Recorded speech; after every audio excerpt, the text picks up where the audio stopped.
So we spotted a few things. So it needs new rear brake master switch, but that's probably fixable. It just looks like it bolts on. Needs well nut there, look. Yeah, new well nuts. It's a bit dusty, and some of the little plastic fasteners for some of the electrical components are not right. The battery is not the right size battery. Really small actually, but it did start the bike okay, so maybe that's fine. P8 ECU. So these were the original Magneti Marelli ECUs. Weber fuel injection on these. Twin pickup, so that's the second pickup. First pickup's around the other side. So it's really quite a highly sophisticated fuel ignition, fuel injection system on these. These were really state of the art.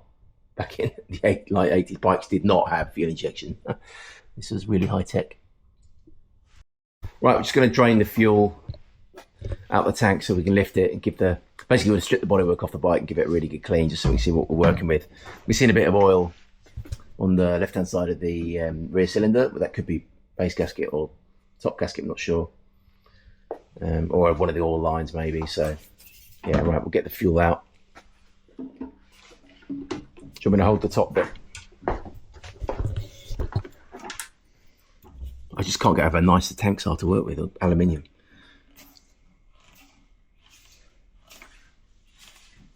This must be the most used gadget in the workshop, I think. Really, yeah. But can you see where that breather pipe connects in there? Yeah, on the side. Yeah, the angle. That's where the fuel pipes are. So as long as the fuel's below those, yeah, it won't leak.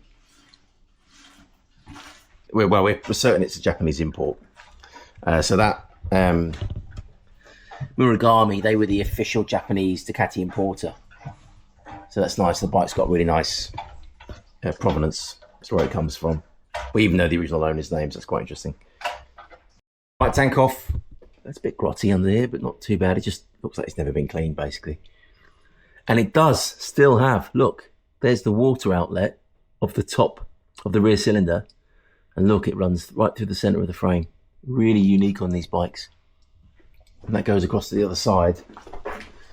And the water hose runs right through the frame. See, Mark, look, it does have that feature. Look at the...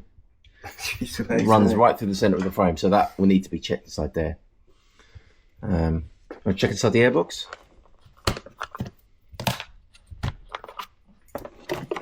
A little bit dusty. The filter. You can do one of them. Uncle Pete. Doesn't look too bad, but yeah. Dated 2012. Proper big trumpets. Massive trumpets. Yeah. Interesting airbox design. See, the airbox is quite different to the 916 is a much bigger airbox. Smaller, so small. Yeah, the 916 airbox was really sophisticated in comparison to this. Air temperature sensor, and that's the breather. Until it comes off the crank. Clean inside. Just run your fingers on the. See the brazing on the inside of the. I know it's been brazed on. Yeah. Yeah, it's all dry. They're a different shape to they're not as trumpet-like to the, you see they've had to mould that frame member into the airbox on the top. Looks like need some Jubilees or these, hose clips. A bit corroded. It's in remarkable condition. Well, I guess we know the history now, but it's been imported from Japan. Well, they look after their bikes, right? Yeah. And I don't think... the weather's good, isn't it? Well, it depends where they are, which province they are, but... So YT12BBS, that's a standard. It's a standard. It may be the right size. Could be. It might have just been wedged in. It's got a wooden block underneath it as well. I know, it's a smaller battery than whatever the original one was. Yeah. What are you doing, Luigi? I'm trying to take one of these Passo 907 indicator rear view mirrors off. Yeah. The bodywork on these, it's the thing I was dreading the most actually, because I know the bodywork on the 888 was really hard to work on. On the 888, they moved the mirrors up onto the side of the screen mounts, whereas this original 851 still has the Passo style. I think there's a third. I think there's a washer on it, mate, as well. No, there's a third one. Oh, right. Right at the front. It's even more difficult to get hold of. Hashtag We're a micro tool. I'll tell you what we need to do. We need to let's put it up and take the side should come off. Yeah, I think so. And then we should be able to get under. I seem to remember it scoops under. These make it look older. Yeah. Don't they? I think we get set. I mean, I'm tempted to say just replace the hoses, mate. Take them off. So the front shroud is just held on, real race bike style, by the instrument mount, and the whole of the binnacle is held with that. There's a bit crusty. That's what I remember from that one, because that had the same frame up here. Is that your race bike? Yeah, that had the same frame. Yeah. Held the clocks in. I'm surprised it doesn't look like anyone's been in here, but the front headlight is miraculously clean inside and unfoggy. I could change the trip. Chrome is pretty good as well. See the chroming on them? Yeah. Old-fashioned tripping. Yeah. Oh, it works. Yeah. You're missing a seal. Ah, the seal's come off on the left-hand side fork. See the seal's come up, ridden up. Just knocking in. Tapping in. Yeah. Interesting fuel manifold thing. Not quite sure how this works. It isn't in any of the Pete pictures. mentioned something about that. I don't think it should be there. Well, maybe it was a Japanese thing. Not sure. It's a bit of an oil leak somewhere down here where on the race bikes they had an auxiliary radiator come off this. They're obviously running an oil return and then the oil pressure switch. It's a bit. Yeah, there's no oil cooler on this one, is there? No, and there isn't on the standard 888 either. We've got the usual crap going on with the MOSFET. Yeah, regulator wires. Need to get them apart. Yeah, this is all a bit cruddy. Yeah, it's been partly repainted. I can see. You know, I think it's wet. It's wet here, mate. It's off the base gasket. No, I think it's coming off. The oil pressure switch here is wet. Okay. Really wet up here. So I think it's possibly off that. That's why we just need to clean it all off. See where it comes. Then see it comes from. Yeah. Yeah. Casings are in really good condition though, considering 40-year-old casings. But all that oil, I think it's been leaking for a while. Well, the oil's probably protected it. Ironically. Yeah, that line, the headline, the joining lines from the heads to the barrel, some of those lines are a bit cruddy as well. Oil's a little bit low, but not massively low.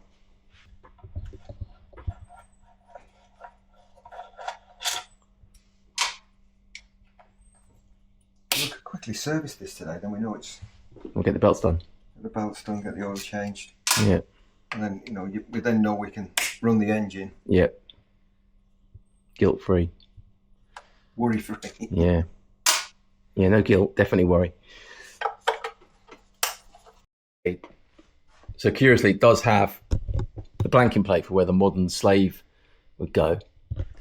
But the hydraulics on this bike all go onto the right-hand side. My understanding is they developed a new clutch for them for this particular bike. And it's activated. Being internal mechanism, I'm not quite sure how it works yet until we get the cover off. But I'm going to do the belts first. And then I'll have a good play in there, see what's going on. The belt covers off. The belts do look old. But it's clean and tidy in there.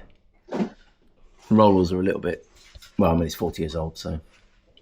Yeah, unsurprisingly. I picked that up off eBay. Is that it's the original. Look at that, original Cagiva adjuster. That goes there. This is interesting. So, how the suspension works was unique on these bikes. It was unique to Ducati anyway.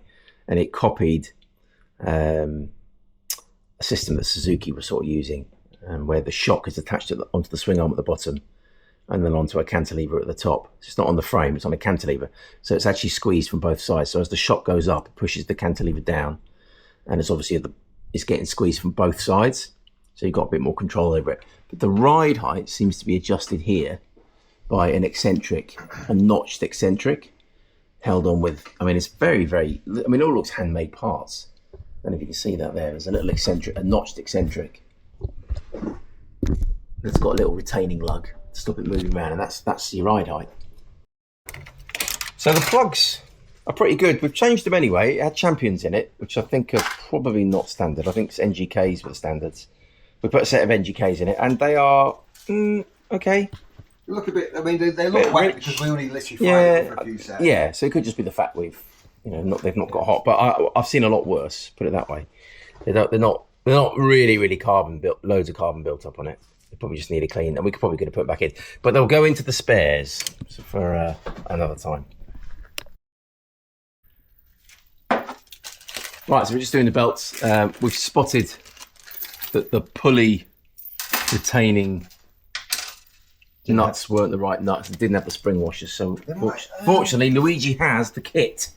So we got some spares. It might have been the right nuts, but they didn't have the. Yeah, you should always change the nuts, guys, because they're a locking nut. And you need to change the washer. Yeah, and you need to change the washer because it's a sprung washer. They're fine. The bearings okay? Bearings are fine. Yeah, lovely.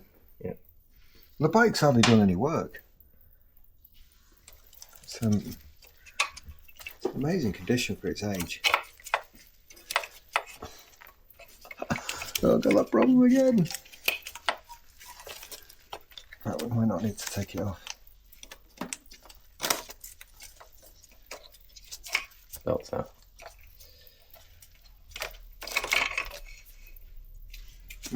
I think it don't know what make power grip. Gates. Gates belts. All right, so they're probably Kevlar belts. They're probably good to go. Let's just get the other ones out. The new ones from Uncle Pete. Are these? Which brand are these? These are Ducati OEM. But they'll be Gates. Yeah. I always use Ducati OEM. Yeah. I like the exact fit ones. I know.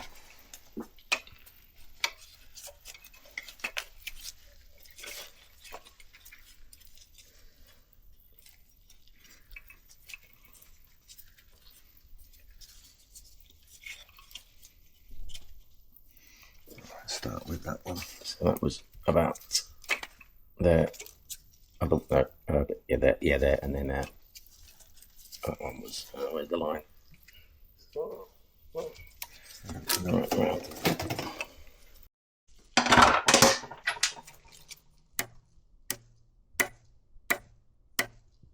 So we're just using the Gates app, and we're looking for a tension of 110 hertz.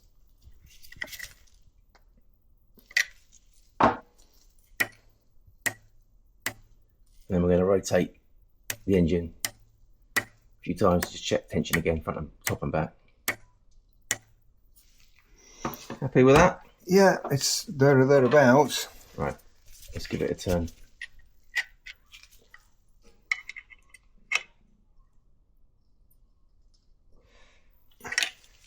You can actually get your tolerance on that one, yeah. So it's 19 foot-pound or 20, was it 20? 19 foot, yeah. Yeah, 19 foot-pound. Pound-foot.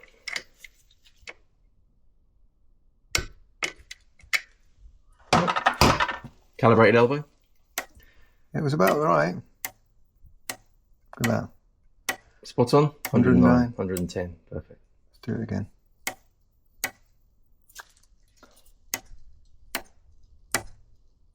That's close enough for me. Yeah. Right, you hold the camera, I'll turn it. Right, so we've got it in 6th gear. Let's give it a few. Spark plugs are out. Yeah.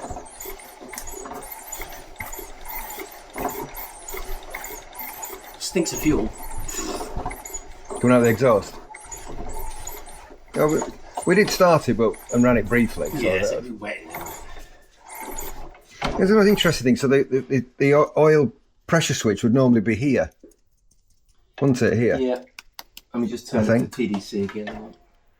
We did it on that mark here. Yeah. On these being. Yeah. It's almost there. Just needs to go a little bit more. Yeah.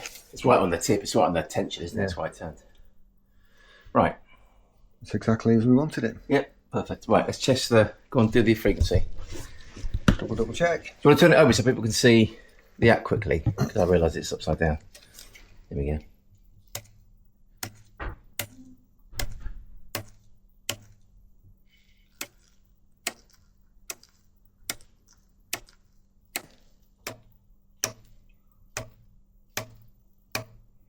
Perfect. Yeah, spot on. 110. Right, Bang so on. we'll rotate it again, or No need. no.